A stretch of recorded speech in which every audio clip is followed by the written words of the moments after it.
Jadi saking di kampung, kasurnya itu tuh cuma kasur yang cuma 5 senti lah di bawah gitu Bun, gitu. Terus ya tidur di situ dan banyak serangga kan. Tiba-tiba dia masuk dari bawah pintu kamar, terus aku lagi tidur, terus tiba-tiba aku mimpi, nggak tahu mimpi apa, kegigit. Kok apa nih pahit-pahit pedes gitu. Pas ini, iya ada kelabang yang itu ya banyak kan kakinya. Aku langsung muntahin, terus aku langsung cuci sabun ke mulut aku. Panik dong aku. Itu ada racun nggak sih kalau kayak gitu? Sini cerita sama Bunda. Hai anak-anak Bunda. Hari ini ada 2 tamu spesial lagi yang ada di sini. Para dokter ganteng, muda, pinter. Siapa lagi kalau bukan Farhan dan Ekida. Yuk kita ngobrol ya. Nah gimana nih? Tadi kan begitu datang, ini kan kalian kembar ya. Bunda aja sampai bingung tau gak sih? Ini yang Farhan mana, yang Ekida mana gitu kan. Untungnya kemarin Bunda tuh satu event sama mereka berdua. Jadi kayak, dan yang makan bareng tuh Farhan kan. Betul. Kayaknya ini deh Farhan gitu. Nih, bedainnya Farhan dan Ekida itu kayak apa? Oke, jadi gini Bun, kalau orang sih ngeliatnya sekarang yang udah biasa ngelihat ya, kayaknya beda gitu. Terutama kalau misal Farhan tuh mukanya emang lebih bulat. Oh iya, kegemukan juga Bu. Lebih kotak emang ya, emang kotak gitu. Tapi sebenarnya ada tanda yang itu fix banget gitu, bisa bedain aku sama Farhan. Apa tuh? Itu tai lalat. Coba lihat. Jadi kalau Farhan itu tai lalatnya di hidung, sedangkan aku tai lalatnya di pipi. Tapi kan orang gak akan mungkin sampai kamu Farhan atau kamu Ekida kan gak gitu ya. Sedangkan muka kalian bening-bening banget. Aduh, bisa aja nih Bu. Nanti aku resepin ya obatnya. Apa tuh bisa kita Enak resepin? banget. Bisa. Aduh. Aman. Aduh ya ampun, ada gak sih pada saat kuliah, pada saat kerja nih suka momen ketuker-tuker gitu? Sering nggak? Aduh itu sering banget sih Bun. Apalagi kalau memang belum pernah ketemu sebelumnya ya. Kadang aku lewat dipanggil kayak Dokter Ekida. Oh iya itu kembaranku. Gitu. Yang Dokter Farhan. Oh Dokter Farhan. Iya. Kamu juga pernah ya waktu Iya, itu? kebalikannya misalnya kayak Dokter Farhan. Dokter Farhannya di Jakarta. Waktu itu aku lagi di Medan gitu. Aku yang di sini Dokter Ekida gitu. Jadi gitu. Kadang. Dan bahkan pernah juga kayak mungkin ada yang story kan, nge-story gitu. Tiba-tiba dia mentionnya Salah ngetek. Iya, tiba-tiba ketemu Dokter Farhan di acara ini. Lah, pas aku buka tagnya, perasaan aku di rumah nih ini. Ternyata itu Ekida. Itu gong sih. Kalau itu salah ngetek gong sih. Itu nggak cuma sekali, berkali-kali. Suka. Tapi semenjak kan kuliah ya. Terus waktu di sekolah itu kalian satu sekolah atau dari dulu tuh dari kecil tuh SD, SMP, SMA tuh satu sekolah dan itu pasti sering ketuker dan ini ada perubahan ya. Kalau dulu emang identik banget nggak? Iya. Dulu benar-benar identik banget. Dulu tuh kita tuh jadi waktu kecil tuh kurus gitu. Terus ibu kita tuh kayak nggak bisa punya anak kurus, dikasih lah vitamin yang untuk nafsu makan. Akhirnya abis diminum nafsu makan itu langsung aku anak SD makan 6 piring. Langsung sehari akhirnya gemuk terus kita tuh kalau jalan kayak untuk kayak boboho lagi Lucu banget. jalan Dan dulu kan baju samaan terus nggak bisa bedain. Baru mulai kita tuh kebetulan Bunda dari SD sampai kuliah tuh sama terus gitu, bareng terus. Jadi TK, SD, sekelas SMP, terus juga. SMA. Itu gurunya gimana, pusing nggak sih? Mungkin awal pas masuk misalnya dari SMP ke SMA nggak bisa bedain gitu. Tapi lama-lama ya setiap tahun ketemu kan bisa juga Bunda. Cuma tadi justru sekelas cuma pas TK sama SD. SMP, SMA tuh beda kelas tapi tetap aja kita satu sekolah gitu. Cuma beda kelas. Teman-teman kalian udah punya pasangan nggak? Dulu. Pertama kali punya pasangan? Kalau dulu mantan aku waktu kuliah sih. Waktu kuliah ya emang dia udah bisa ngebedain dari ya pas awal kan nggak bisa. Tapi setelah aku PDKT berbulan-bulan masa nggak bisa bedain sih Bun. Nanti salah. Nanti salah ngechat atau bukan salah ngechat, salah manggil, salah apa gitu, pernah nggak? Kalau mantanku alhamdulillah aman sih. Kalau orang ya ada. Kalau kamu? Aku so far sih ya aman-aman aja sih. Maksudnya sebenarnya emang dulu kita mirip banget. Mirip banget. Pun aku juga kalau lagi berat badannya sama ya. Ini kan aku emang lagi agak gemukan, Bun. Jadi memang sekarang tuh kesannya agak beda. Cuma kalau lagi kurus sama-sama kurus tuh lumayan mirip lah. Karena kita memang identik. Karena kembar identik kan itu satu sel telur sama satu sperma, satu zigot ya, terus membelah kan. Dan nah ini udah mulai ilmiah guys ya. Kalian harus paham nih. Terus intinya gimana kita Pak satu Dokter? ari-ari, dimana bukan dari 2 sel telur, dari satu itu membelah jadi 2 orang. Jadi kita benar-benar sama, identik. Karena kakek kita pun kembar. Identik. Iya, kakek kita kembar identik. Oh, jadi ada kembar identik itu ada ini ilmiahnya Iya, juga. keturunan juga, Bun. Jadi kalau Bunda pengen cucu atau anak yang kembar itu harus ada keturunan dia. Kalau anak kayaknya udah ya. Anak udah ya. Tolong, udah 42. Tolong. Tapi umur 42 aku tuh sebenarnya masih bisa apa enggak sih? Oke, kalau masalah bisa punya anak yang pasti sebelum menopause tuh pasti bisa. Cuma disarankan tidak punya anak lagi di atas umur 35. Kenapa? Karena di atas 35 satu, ini jadi agak ilmiah dikit boleh Nggak ya? apa-apa, Sharing nggak apa-apa. juga. Iya, Kalau boleh dong. Di atas 35 tahun itu kalau kita punya anaknya cenderung, risiko untuk cacat atau Down syndrome lebih tinggi. Oh iya. Oh. Kemudian dari segi hormon ibunya juga udah kurang kan, estrogennya tuh kurang. Jadi nanti mungkin persalinannya agak bermasalah gitu. Jadi emang kita biasain bilang ke ibu-ibu jangan punya anak di atas 35, kecuali memang belum punya momongan. Oh, berarti harus nikah muda ya? Terlalu muda juga nggak boleh, Bu. Harus di atas 20. Oh, di atas 20 itu yang maksudnya yang oke banget ya. Semuanya Bunda udah gimana, matang. Bun? Dua-dua. Kalian nih kembar kan, ya kan? Menurut kalian mitos atau fakta nih? Kalau salah satu sakit, semua sakit.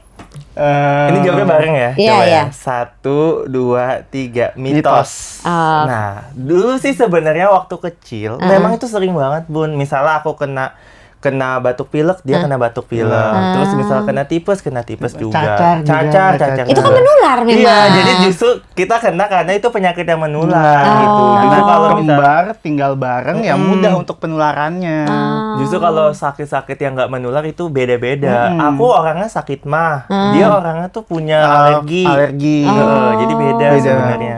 Jadi itu tidak pasti sih kalau satu sakit, yang satu ikutan sakit. Kecuali ketularan. Ya, kecuali ketularan. Karena pas kita terpisah ya, pas praktek, dia kan di Sumatera Utara, aku di Jakarta.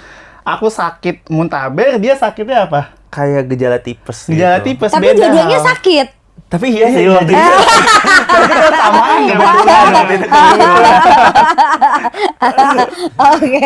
Nih, aku mau tahu nih yang kakaknya mana, yang adanya mana, coba. Nah, ini sebenarnya menarik ya. Ya. Jadi kalau yang kita gunakan sekarang itu adalah adat atau budaya Jawa.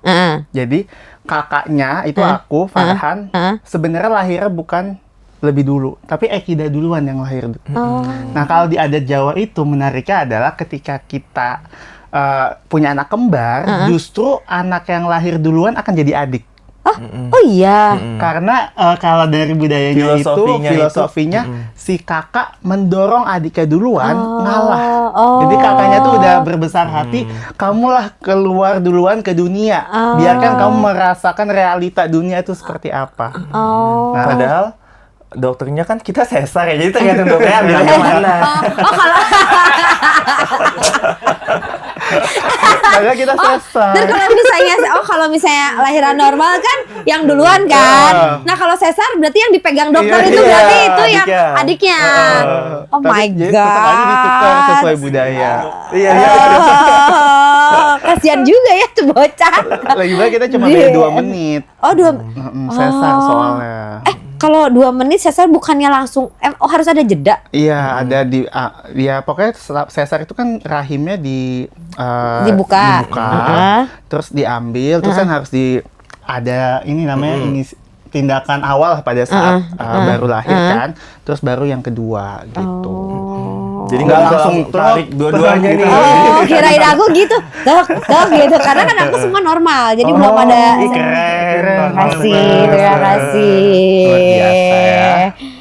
Nah, kalian tahu nggak sih mereka itu tuh aku nggak ngerti lagi ya. Ternyata mereka itu pinter-pinter loh. Ya, lulusan Amin. fakultas terbaik di Indonesia. Siapa yang nggak tahu kalau Universitas Indonesia itu semua orang pengen masuk ke sana. Benar nggak sih? Amin. Dan mereka itu masuk di jalur beasiswa yang dimana peluang di sana itu 3%, yang nggak beasiswa aja 3%. Kalian udah masuk UI, beasiswa pula. Makan apa? Makan nasi sih Bun. Ya. Gimana coba ceritanya? Kenapa kalian bisa sampai bisa masuk gitu ke UI gitu? Apa aja yang dipersiapin tuh apa aja? Oke, jadi sebenarnya dari SMA ini jujur aku nggak pernah kepikiran untuk jadi dokter. Bahkan dari kecil banget tuh cita-cita selalu ganti. Mau jadi koki, mau jadi bisnismen, pilot, terus mau ambil teknik. Sampai kelas 3 SMA mau ambil teknik. Terus akhirnya waktu mau ujian tuh kan kita ada 2 jalur tuh, jalur undangan yang pakai nilai rapor sama jalur ujian.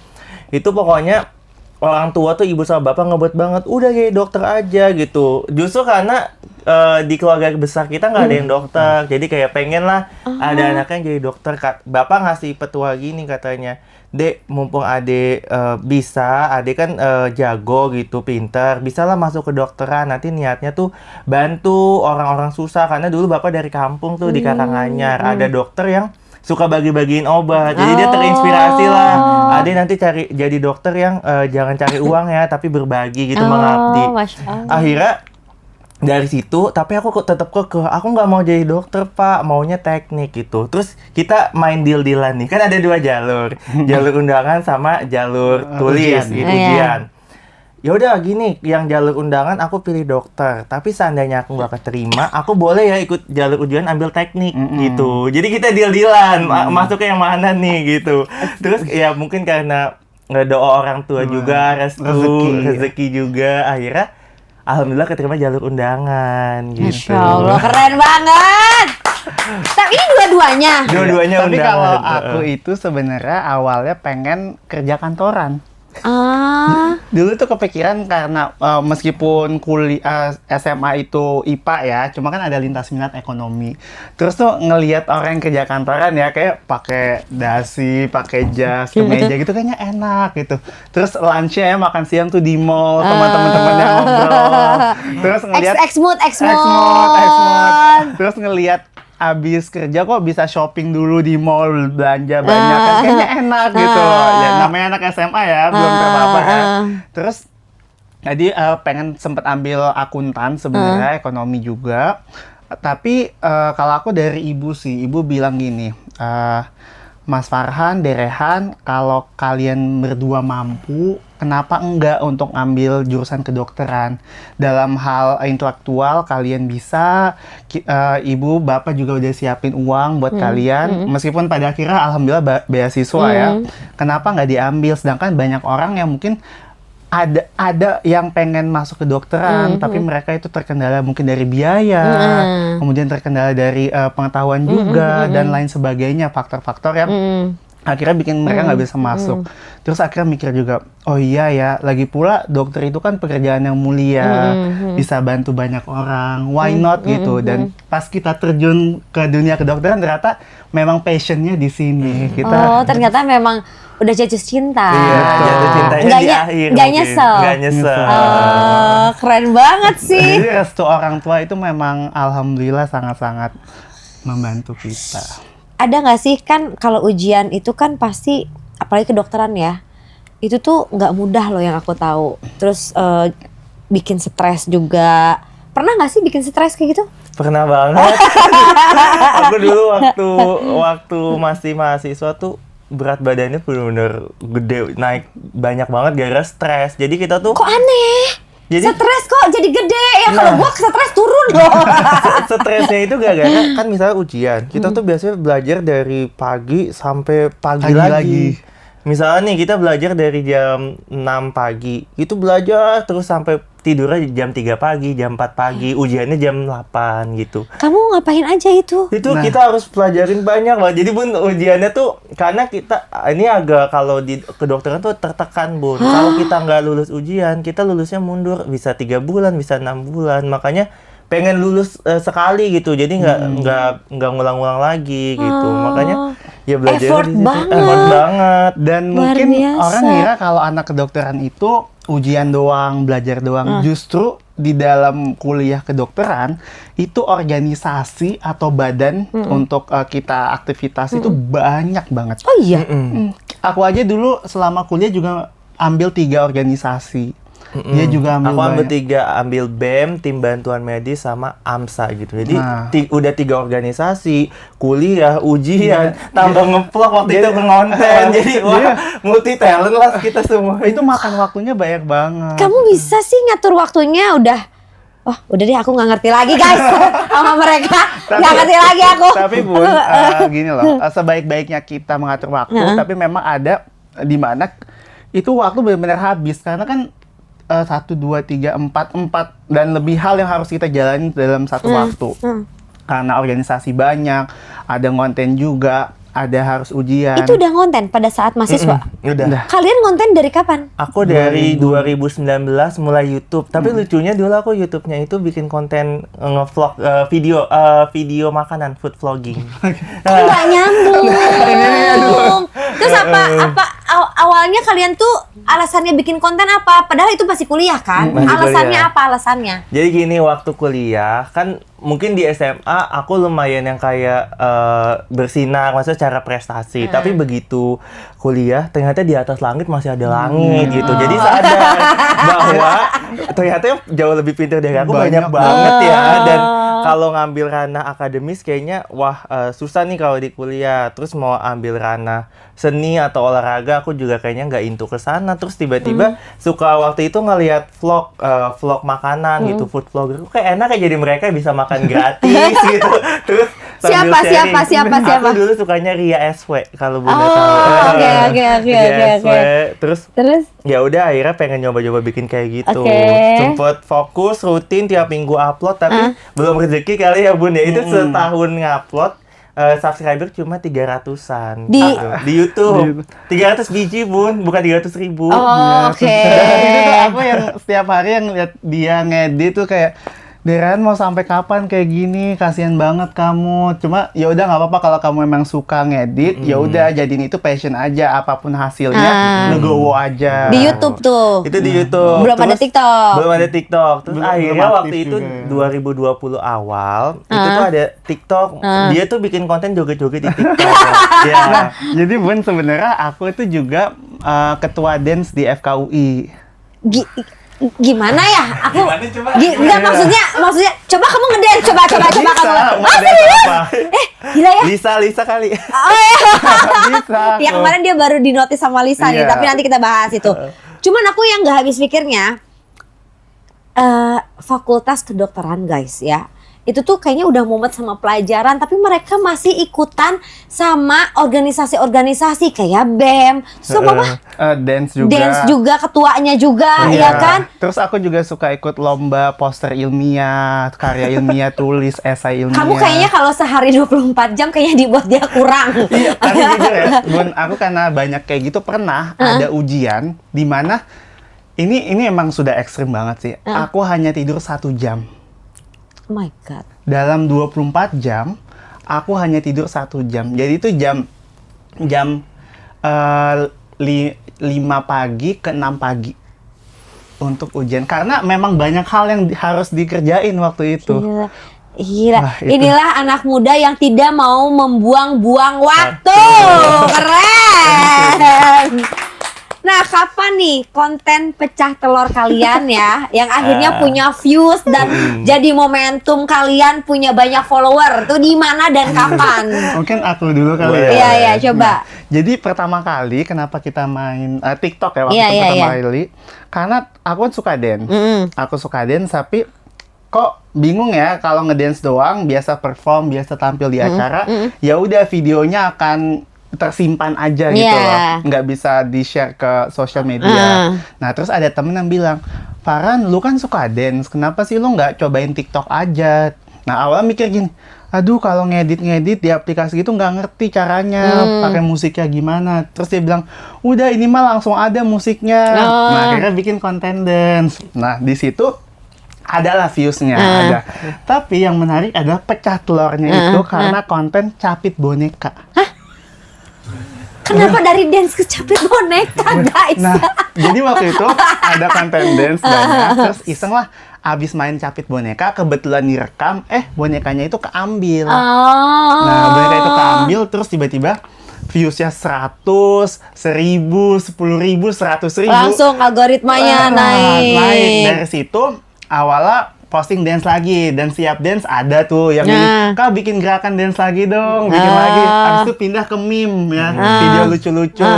Sampai suatu ketika dokter senior menyarankan, kamu kan punya audiens nih di sosial media, di TikTok. Kenapa sih kamu nggak bikin konten edukasi kesehatan? Wah, merasa terhormat dong dokter senior nyaranin kayak gitu. Dan akhirnya walaupun masih kuliah saat itu memberanikan diri lah untuk bikin konten edukasi kesehatan yang ada sumbernya. Jadi jelas ini tahu ilmunya dari siapa, dari jurnal ini, dari bahan bacaan ini.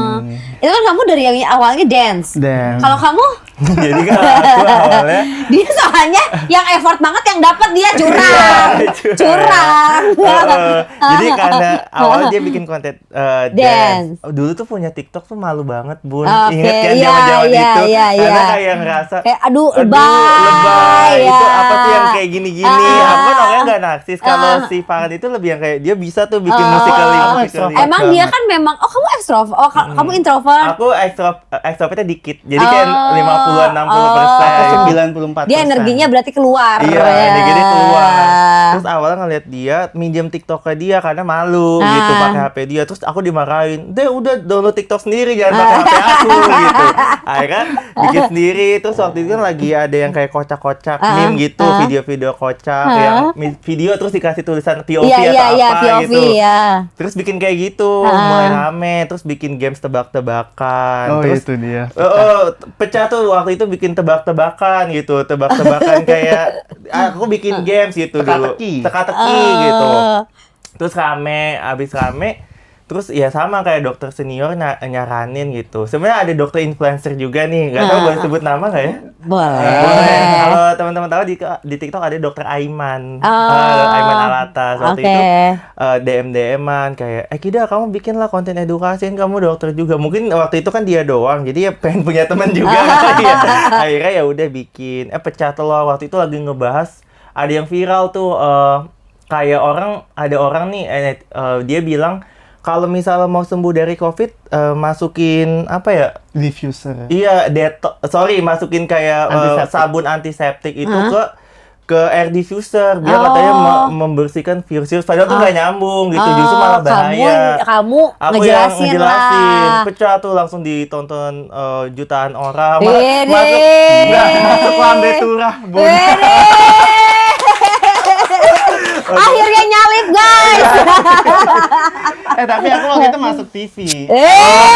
Aku bikin video kompetitif. Bercanda.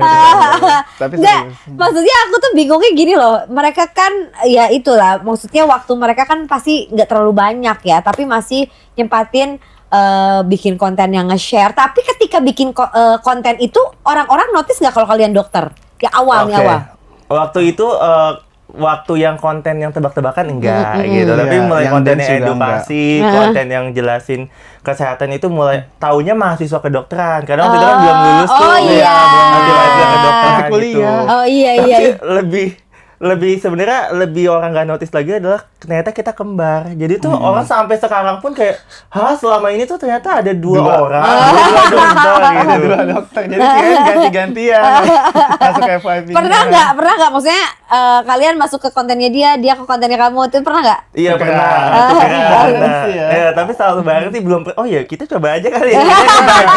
Kita coba aja ya. Kita pernahnya sih berganti di hal lain. Jadi kayak lagi nggak bisa nih, Dek, tolong dong gantiin. Kecurangan. Jangan-jangan ujian juga gitu, guys. Dek, sini gue nggak bisa. Dijokin, anaknya kembar gitu kali ya. Sekarang kan kalian udah nyobain nih semuanya ya, kayak. Tapi gue nggak habis pikir deh, mau nanya dulu. Ini kamu ngedance, kenapa suka ngedance? Oke, jadi aku tuh memang dari SD tuh ada ekskul dance. Cuma pas SMP, SMA tuh ekskulnya sains terus. Jadi kayak anak yang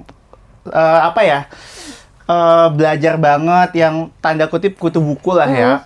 Terus ketika kuliah mikir, oh kalau aku punya passion di bidang dance, di bidang seni, kalau nggak kuliah kapan lagi? Gitu loh. Udah nggak ada waktu lagi kan. Iya, bener. Ini adalah momen terakhir. Akhirnya ikut dance dan memang suka, passion. Aku tari tradisional pernah, modern pernah, K-pop juga pernah. Belajar aja Bun, ada yang ngajarin dari senior, aku ikutin semua. Sampai akhirnya kepilih jadi ketua, aku juga bikin organisasi dance lebih ini lagi. Kamu suka dance juga? Kalau aku kurang bisa sih, Tapi Bun. aku lihat kemarin jogetnya oke loh. Ikut-ikutan. Oh, yang di Lisa. Iya, aku lihat gila kompak banget nih kembaran, dokter lagi dua-duanya. Dia heboh aja. Iya. Nih, kamu udah jadi dokter ya kan? Udah jadi konten creator juga, speaker juga, borong semua borong. Alhamdulillah. Enakan mana nih, konten creator apa dokter? Jujur. Ini enak dari mana dulu nih? Dari segi apapun. Oke. Nah. Jangan mau jawab, Main aman. Oke, kalau dari mau kamu dulu? Tahan dulu aja. Oke, kalau dari aku sih dokter enak ya. Dokter enak karena apa? Memang sesuai dengan passion bisa nolong orang. Ketika ada orang yang konsul sama kita periksa, kita tahu nih dia penyakit apa, kita kasih obatnya. Pas kontrol, datang lagi, dok, makasih ya dok, udah sembuh, udah nggak sakit lagi. Itu rasa puas, rasa bahagianya tuh bukan main. Bener-bener happy banget kalau bisa nolong orang yang sakit. Nah, Ilmunya terpakai, terus bisa bantu banyak orang. Nah, kalau content creator, ini jadi wadah untuk edukasi juga. Oke. Jadi kalau dokter itu one on one ya, kita jelasin A sampai Z ke satu orang. Kalau di content creator, kita bisa jelasin ke langsung banyak orang. Oh iya benar. Jadi ada masing-masing enaknya. Iya benar. Oke. Jadi kamu kayak ya udah semua nonton, banyak orang mengedukasi. Ada juga yang komen, dok makasih ya kemarin abis dijelasin ini saya jadi udah nggak sakit ini lagi. Itu juga senang. Kalau kamu? Aku sih kurang lebihnya sama ya kayak Farhan ya. Maksudnya dua-duanya sama-sama bagus. Jadi dokter itu impact-nya mungkin satu-satu. Ketika jadi content creator impact-nya tuh langsung luas gitu. Jadi emang dua-duanya oke. Nah, ditambah kalau misalnya content creator kita nggak pungkirin lumayan juga ya penghasilannya, Bu. Nah, Tetap biasa. Nah, tapi jadinya enak karena kita sudah ada sumber Iya, dari content benar. creator. Jadi dokter kita jadi mengabdi. Iya, nggak benar. fokus Jadi dari uang. benar. Jadi memang kalian udah punya penghasilan dari sini yang Sini. oke. Jadi dokter itu ya udah aku mengabdikan ilmu aku benar, dengan iya. wadah yang ada sekarang Iya. ini. Jadi- Terus Ya, intinya karena kita udah dapat sumber income dari sini, konten kreator, dokternya kita jadikan untuk ladang pengabdian gitu. Jadi jangan sampai kita tuh nggak pengen banget kayak ada pasien sakit, terus ternyata harus kita kasih obat yang mahal biar kita dapat uang lebih. Nggak pengen kayak gitu. iya sih, ya benar-benar. Kasian juga kan. Bun. Benar. Tapi emang bener sih kalian perhatian banget sampai Bun ini Mika gimana tangannya, ya kan? Itu keren banget sih. Maksudnya apalagi dengan circle-circle yang terdekat kalian aware gitu sama teman-teman dekat, sama itu sih yang keren banget sih. Kita terutama ya keluarga, orang terdekat, orang kita kenal, kita tolong lah. Maksudnya pasien juga kita tolong. Masa yang paling deket Mungkin enggak enggak, sih? iya, Berarti iya. lebih kita prioritas. Berarti aku punya dokter-dokter nih, Say. Boleh. Aduh. Anak-anak Bunda, kalau kamu suka sama konten yang Bunda bikin, jangan lupa like, komen, dan subscribe ya. Oke, Bunda sekarang punya kartu nih. Nanti kalian jawab masing-masing. Jadi pertanyaannya Bunda ini dulu ya, dikocokin dulu. Udah kayak gitu kalian ambil satu-satu. Ada pertanyaan di sini kalian jawab. Wah, seru Oke, nih. seru nggak nih? Seru tapi agak deg-degan ya. Oke, Farhan dulu deh. Aku ini deh. Boleh. Ya, sekalian aja deh. Aku yang ini. Oke, mana yang Farhan, mana yang Eki? Sini. Itu Yang Farhan. Oke, Farhan dulu. Apa yang ingin kamu katakan pada orang yang sedang terpuruk saat ini? Oke. Kalau dari aku, ini kata-katanya nih. Iya, kata-kata. Tapi bukan Kagem. Oke. Buat teman-teman yang mungkin sekarang lagi terpuruk ya, kalian harus punya keyakinan bahwa hal tersebut akan berakhir. Maksudnya apa? Akan ada masa di mana kalian akan bangkit lagi, kalian akan bisa berdiri dengan jalan kalian sendiri, cara kalian sendiri, dan kalian akan menjadi pribadi yang lebih baik lagi ke depannya. But that's okay, selama terpuruk ini kalian sedih, kalian mungkin butuh pertolongan dari profesional atau dari lingkungan terdekat, itu nggak apa-apa. Bukan berarti kalian lemah. Justru kalian mau minta pertolongan, kalian mau bangkit, itu menandakan bahwa kalian kuat. Dan semangat kalian bisa pasti untuk lewatin itu semua. Keren. Ini dari dokter langsung loh ya yang bicara. Jadi apapun yang terjadi itu kan yang namanya manusia selalu dicoba. Pasti ada titik terendahnya dan gimana supaya itu tuh sebenarnya cobaan itu untuk batu bara kita lebih baik akan lagi. ada masanya bisa selesai dan akan ada kehidupan yang lebih baik lagi. Betul sekali. Coba sekarang Ekida. Apa nih? Pelajaran apa yang bisa kamu ambil dari kejadian di apa ini teh? Udah tua? Oh, di tahun ini. Oh, tahun ini pelajaran yang didapetin adalah jadi tahun ini kebetulan Bunda aku tuh pertama kali internship. Internship itu dokter kan udah lulus harus praktek wajib setahun. Itu jauh dari keluarga. Aku di Sumatera Utara di Langkat. Jadi pertama kali istilahnya ke kampung yang benar-benar kampung, nyari kosan tuh susah. Terus sampai awalnya mau hotel. Hotel aja nggak ada, Bu. Oh, serius? Hotel aja nggak ada gitu. Jadi sempat nginep di rumah warga sebulan. Ini bener nyata. Bener-bener langsung ke kampung, cari kosan nggak ada. Iya, pengabdian setahun. Terus? Jadi jauh dari keluarga, mungkin awalnya sedih karena biasa dari dulu kan sama ibu sama bapak gitu, sama Farhan. Awal pisah, terus ke kampung gitu, terus masuk ke rumah warga. Bener-bener nggak ada kosan, jadi di rumah warga sebulanan. Terus lihatlah dinamika, ternyata tuh hidup tuh nggak cuma Jakarta doang, Bun, gitu. Di sana tuh banyak hal baru yang dipelajarin, sampai budayanya sampai logatnya kan logat Medan ya, kayak mereka kan tinggi kalau ngomong ya, kan. sedangkan Kan Jawa halus gitu. ya. Oh iya, culture Terus shock. sempet ini lucu banget sih, aduh tapi agak geli ya. Jadi waktu itu di kamar mandinya kan namanya di kampung, Bun. Sorry ya, di jambannya itu keluar kodok, Bun. Jadi waktu aku mules kan, terus tiba-tiba ada kodok. Aku langsung keluar. Kirain dia lagi ini taunya kodok. Untungnya enggak ya. Iya, udah enggak. Oh, kamu lihat dulu. Tapi dia pernah gigit kelabang. Iya, jadi waktu Kamu gigit apa kelabang gigit aku kamu? gigit. Kenapa? Jadi saking di kampung kasurnya itu tuh cuma kasur yang cuma 5 cm lah di bawah gitu, Bun, gitu. Terus ya tidur di situ dan banyak serangga kan. Tiba-tiba dia masuk dari bawah pintu kamar, terus aku lagi tidur. Terus tiba-tiba aku mimpi, nggak tahu mimpi apa, kegigit. Kok apa nih pahit-pahit pedes gitu. Pas ini iya ada kelabang yang itu ya, banyak kan kakinya. Aku langsung muntahin, terus aku langsung cuci sabun ke mulut aku. Panik dong aku. Itu ada racun nggak sih kalau kayak gitu? Nah, untung jadi kelabangnya tuh ada 2, ada yang lipan sama kelabang. Kalau yang kelabang yang dia ujungnya nggak ada ini patilnya nggak panjang, itu aman. Aku tuh kayak yang kelabang. Kalau yang lipan itu yang beracun. Gitu. Tapi sempat panik, aku langsung minum obat alergi, obat buru-buru yang nyetok. Langsung ini minum obat ya. Tapi memang dia tuh koleksi hewan ya di sana ya.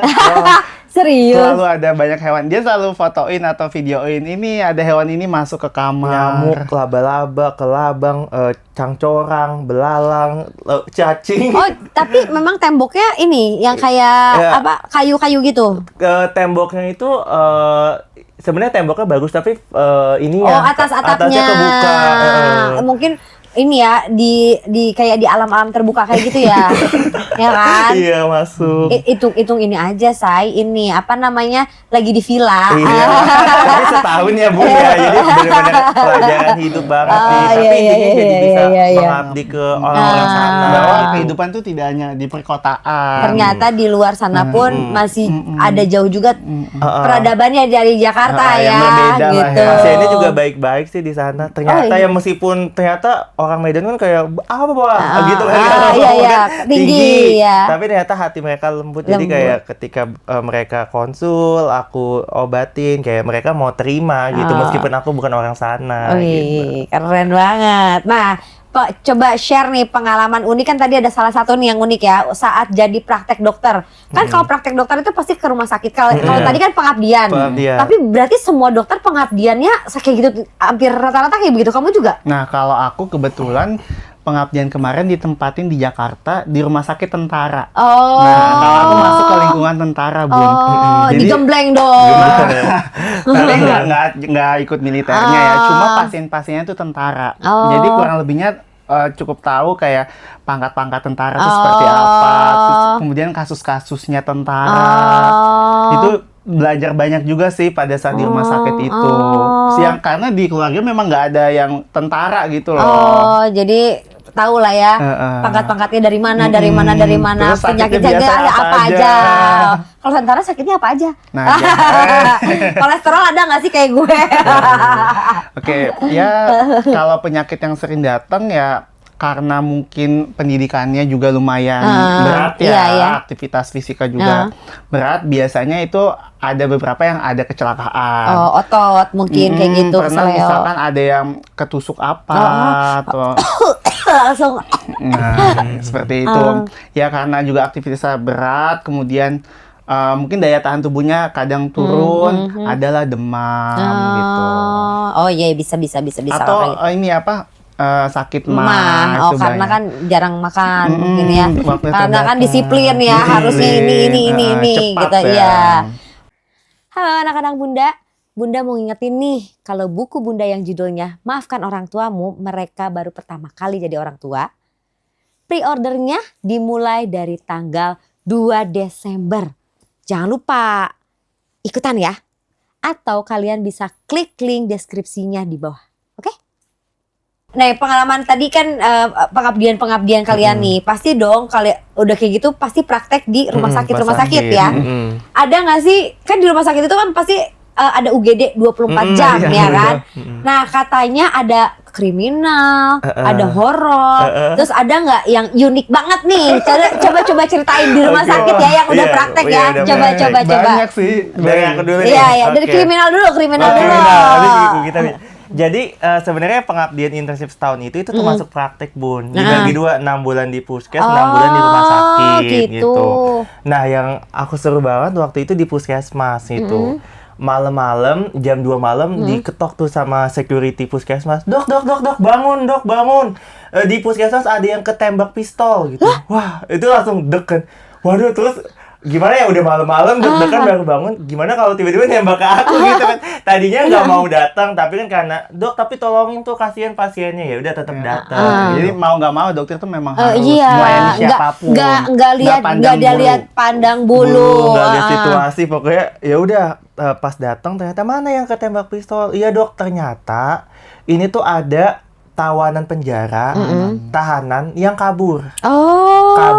Terus sama penyidik sama polisinya akhirnya dia ditembak kaki. Iya, kakinya ditembak 4 peluru. Jadi kondisinya pas datang, ini dok pasiennya tahanan udah itu diborgol di bed. Jadi dia mau ke kamar mandi diborgol, diikutin terus. Terus akhirnya iya emang kelihatan ada 4 lubang lukanya, iya isinya peluru gitu. Terus ya udah, intinya sih ya aku dapat pengalaman bahwa meskipun kita tahu track record dia buruk, dia udah kriminal, mau kabur, tapi sebagai dokter nggak boleh pandang bulu. Iya benar, tetap harus ditolong, kita obatin, manusia kita soalnya. Manusia. Ya. Jadi di situ sih, terus wah itu sih berkesan. Kalau horornya? Kalau horornya dulu pas kuliah. Pertama kali ngelihat kadaver atau jenazah yang diawetin. Jadi kan namanya mahasiswa kedokteran tuh ada belajar mayat yang diawetin. Itu istilahnya kadaver. Jadi waktu itu kita setiap praktek untuk yang di laboratorium tuh harus ngelihat ya kadaver itu, kita lihat mana sarafnya, mana ototnya, harus tahu namanya satu-satu, Bun.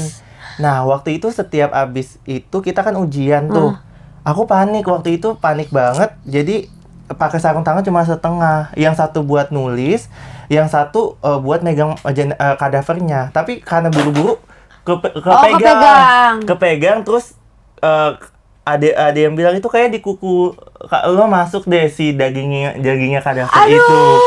Nah, horornya belum sampai situ, Bu. Abis itu malamnya ke bawah mimpi. Jadi ada hantu perempuan pakai baju merah, rambutnya panjang, itu dia ngejar aku sampai sekali kebangun, oke. Yang kedua ngejar lagi, pas kebangun tiba-tiba semua gelap. Hah, kok bisa gelap? Aku udah panik, ternyata listrik apartemen aku mati.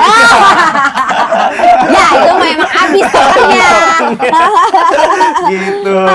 Terus tapi ya tetap aja ya. Iya. Tapi yang namanya dokter memang harus ketemu yang begitu-begitu Iya, ya. harus terbiasa. Jadi lama-lama kita udah nggak takut. Kita bedah jenazah, bedah mayat. Gue kayaknya kalau otopsi. begitu masuk kayaknya udah pingsan.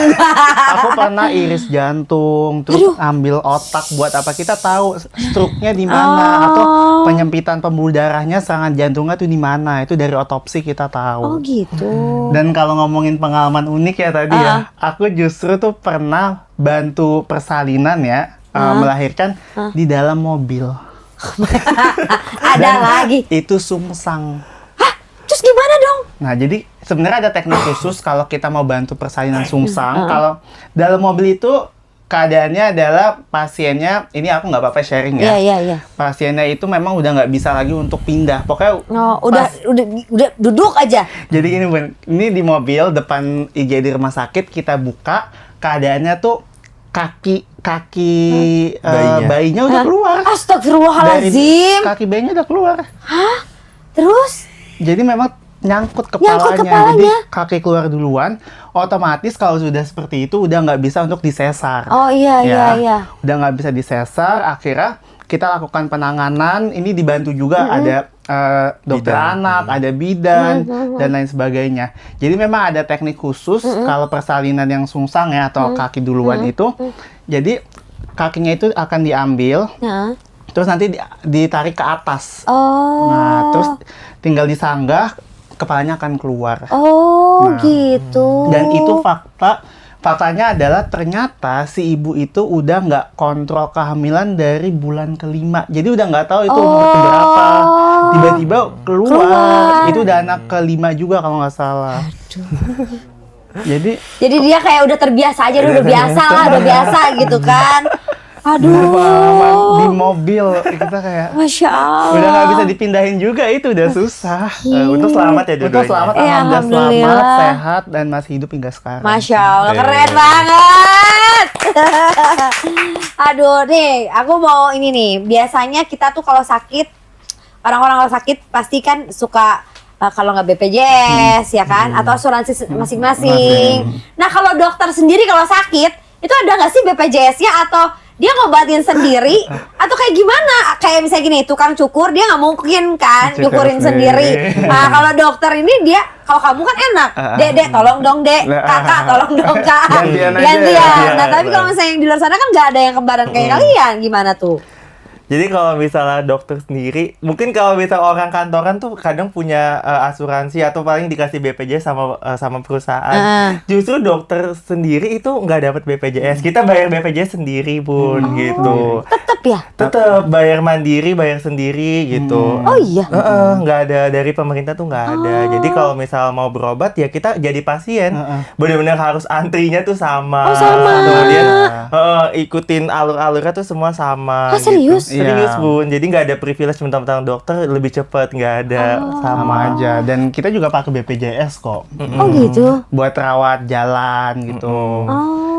Jadi kalau misalkan kita ya mau berobat, ya sebenarnya kadang sih ya suka resepin sendiri ya. Maksudnya kan kalau misalnya diminta kita tinggal bikin. Iya kan bisa kan? Tapi bisa kan? Bisa. Tapi kan kalau misalnya BPJS kan bisa, maksudnya kalau rawat inap atau apa kan lumayan kalau ngeluarin sendiri ya nggak sih? Kalau misalnya nggak pakai asuransi, bener nggak sih? Iya, jadi ya paling kayak kita sekarang tambah-tambahin ada asuransi juga. Iya. Buat rawat inapnya lah. Kalau BPJS kan rawat inapnya harus beramai Iya, benar. Aku sih lebih kayak BPJS buat rawat jalan, berobat jalan. Tapi aku ada asuransi swasta buat rawat inap gitu. Jadi lengkap sih dua-duanya. Iya, harus di cover ya. Apa nih mimpi terbesar yang masih pengen kalian capai? Dokter udah, pinter iya, konten creator ya. Nah, apa nih? Coba. Oke, siapa dulu? Farhan lah tadi Aku udah. udah dulu. Oke, kalau aku sih mimpi terbesar sekarang lagi pengen sekolah lagi sih, pengen spesialis gitu. Mama, tolong. Sekolahnya 5 atau 5 tahun. Iya, 5 tahun lagi bun gitu. Itu sekolahnya. Terus nanti pengen praktek spesialis gitu. Pengen mengabdi juga gitu. Kayaknya ini pesan dari ibu juga sih. Pokoknya apapun yang terjadi sama ibu sama bapak, misalnya ibu sama bapak udah nggak ada pun, ade harus spesialis. Jadi udah diamanahin kayak gitu. Oh, kamu spesialis apa? Kalau aku pengennya THT. THT sama bedah kepala leher. Wih, keren. Kalau kamu? Aku pengen THT. Kok dua-duanya THT? Nggak seru. Tapi bedanya aku di ilmu rinologi dan alergologi. Jadi apalagi tuh? ilmu terkait hidung sama alergi. Oh, kayak si Mika sinus Nah, gitu. itu. Oh, banyak sih pasti itu sinus. Kalau kamu tadi apa? Bedah kepala leher. Jadi nanti THT-nya itu yang fokus kalau misalnya maaf ya, misalnya ada orang kecelakaan, hidungnya hilang. Kita bikin dari dalam. Ya ampun, kamu serem-serem. Seru sih, Bun. Passionnya di situ ya, passionnya. Oh, serem-serem ya Allah, tolong. Tapi emang kamu passionnya memang udah nyaman di sini ya. Jangan bosan kalian ngasih insight untuk teman-teman di luar sana, tetap positive vibes. Betul. Untuk ngasih informasi kalau misalnya kesehatan itu harus tetap dijaga ya, bener nggak sih? Betul banget. Terus apa nih pesan-pesannya buat teman-teman di sana? Buat teman-teman mungkin kan yang di sini yang nonton masih ada juga yang anak SMA, ada yang kuliah, pastinya lagi mungkin belajar banget, pengen ngejar cita-cita, mau masuk jurusan apapun yang kalian pengen, tetap semangat aja. Pokoknya kalian udah tahu nih jalur ujian tuh ada ujian tulis, ada undangan. Cobain semuanya gitu. Lakuin kalian kalau misal pengen ujian tulis, belajar mati-matian gitu. Karena orang lebih nyesel ketika dia itu gagal untuk mencoba gitu. Daripada gagal yang beneran. Jadi mendingan cobain terus sampai udah gagal berkali-kali nggak apa-apa. Aku share dikit ya, dulu aku pernah Olimpiade Sains Bunda, OSN. Oh iya, dia Olimpiade Sains. Nah, tapi itu jujur, aku 5 kali ikut, yang menang baru yang terakhir. Jadi udah kesempatan terakhir. Udah dari SD cuma nggak lolos sama sekali. SMP lolos sekali. Terus SMP udah sampai ke tahap nasional tapi nggak dapat medali. Itu nangis waktu itu. Iya. Udah terbang ke Riau kalau nggak salah. Itu nangis nggak dapet. Masih Batam. Batam ya, Kepulauan Riau. Terus akhirnya SMA ikut lagi. Waktu kelas 10 SMA gagal, kelas 11-nya baru alhamdulillah ke nasional, ke Palembang. Terus selalu doa tiap hari, ya Allah pengen buktiin ini yang terakhir, pengen menang. Terus alhamdulillah dapat medali emas, juara 2 nasional. Keren! Ini artinya kerja keras tidak mengkhianati hasil. Benar nggak sih? Nggak apa-apa untuk gagal berkali-kali, digembleng berkali-kali, tetap aja berusaha sampai terakhir. Dia nangis karena waktu pas ke nasional itu Pas SMP. Pas SMP aku yang dapet. Iya, jadi dia dapat medali, aku nggak kamu dapat. ini ya terpacu ya. Tapi waktu SMA, waktu itu kan dia fisika ya, aku biologi. Nah tapi uniknya pas SMA, iya. justru aku malah nggak dapet, dia yang dapet. Dia Kata kimia. Allah gantian. Tapi setelah itu aku nggak kecil hati sih, maksudnya Saling support selain ya. support, aku justru ikut lomba-lomba yang lain, alhamdulillah juga dapet prestasi lah lumayan. Wih, Alhamdulillah keren. lah. Tunggu, aku tuh kalau nggak salah dokter yang di Thailand mana nih? Oke, jadi waktu itu sih akhirnya karena COVID Bun, jadi kita nggak lanjut ke sana karena pilihannya kalau misalnya kita lanjut lulus dokternya akan lebih lama. Oh, nah, jadi akhirnya orang tua nggak setuju lah, pokoknya tetap di Indo. di Indonesia aja, pokoknya selesain dulu, baru kalau nanti mau S2, mau kemana terserah. Iya. Jadi Kalau kamu? sama. jadi pilihannya waktu itu gimana nih Kak? Jadi sebenarnya harusnya berangkat COVID. Tapi karena COVID semua ditutup. Iya sih, Ditunda. benar sih. Pasti yang namanya orang tua. Tahun depan terus 2 tahun lagi gitu bisa berangkat, tapi ini udah mau mepet ujian dokter. Kalau nggak ujian milih berangkat akhirnya mundur. Kalau orang tua udahlah deh dokter aja, entar nggak apa-apa mau spesialis di luar S2 itu bisa nanti. Iya benar. Oke deh.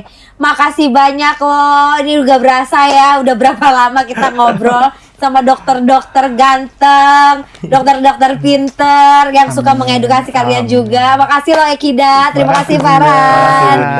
Tulis komentar di tulis kolom tulis di kolom komentar siapa lagi yang mau Bunda undang ya. Tulis ya sekarang. Jangan lupa subscribe, like dan komen juga share. Bye bye. Sini cerita sama Bunda.